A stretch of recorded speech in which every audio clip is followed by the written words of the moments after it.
Head of the Motion Picture Association of America, Jack Valenti, said today in New York that the film industry plans to set up a voluntary rating system designed to keep youngsters from seeing undesirable films. 10 years ago on this very day, November 1st, 1968, the film industry stopped censoring and it started a rating system. The system has since been praised. It's also been condemned. For 30 years, the Motion Picture Association of America has been helping parents decide what movies they should let their children see. But lately, their decisions have come under fire. Encino, California, inside the headquarters of the Motion Picture Association of America, an anonymous group of parents gathers to rate films G, PG, PG-13, R, and NC-17, formerly X. But the MPAA won't let anyone inside to see who these people are or how they make their decisions. And among their most controversial decisions are the films they rate NC-17.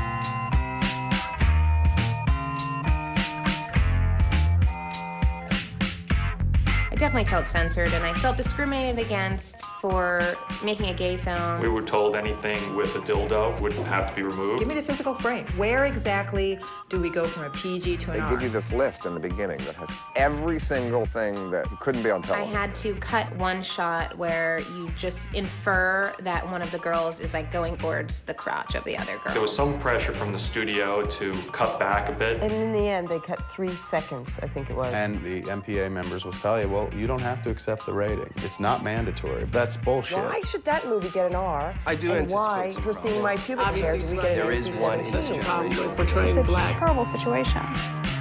The current rating system is a form of censorship in a kind of fundamental way because it categorizes films in advance of their release, and they're categorized not by the people who make them, but by a handful of people whose names we'll never know. The fact is that this whole controversy is whether or not you can make a dozen more adult pictures a year.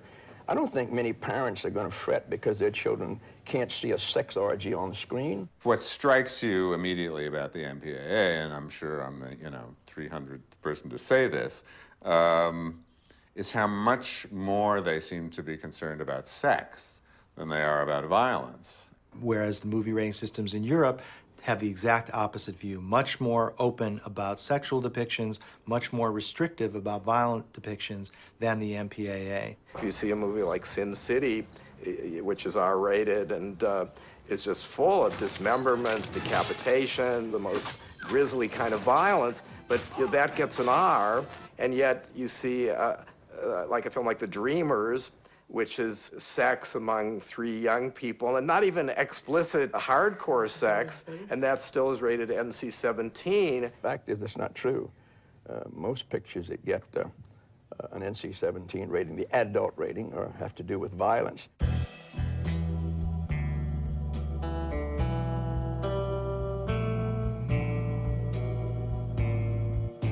But it just seems backwards that to show human sexuality in pretty much any form is, getting into our territory, while you can shoot as many bodies as long as there's no blood and be PG-13. I mean, what are we training our kids for? You're not showing the result of what happens when you fire a gun. So I think it should be flipped. I think if you show violence without blood, it's like fantasy, and the only people that could actually handle that intellectually are adults. But if you show violence with blood, it should be PG-13 so that people can actually realize the result of what it actually does.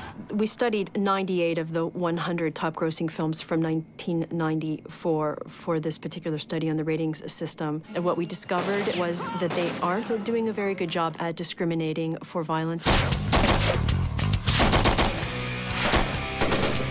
The film industry is engaged in producing a product, and for very fundamental reasons, violence sells, especially to their target demographic. And but it's not coincidental that that target demographic is also the most at risk for violence in American society.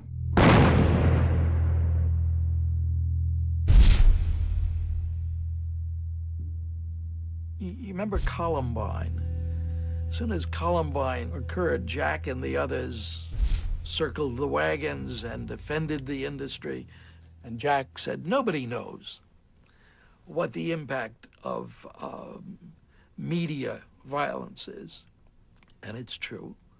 Nobody knows point by point what the relationship is between this act of violence on the screen and this act of violence in real life. Nobody knows cause and effect, but you can, over a period of time, get the judgments of the people who deal with the kids and others who commit violence.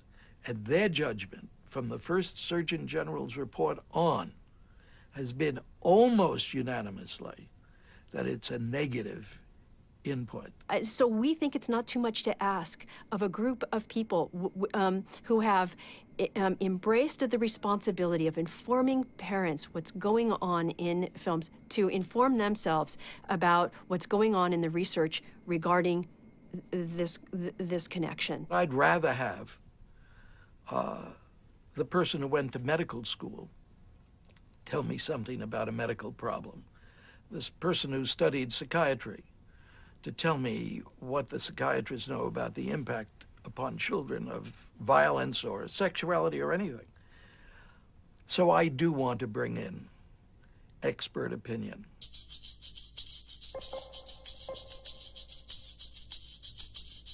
The law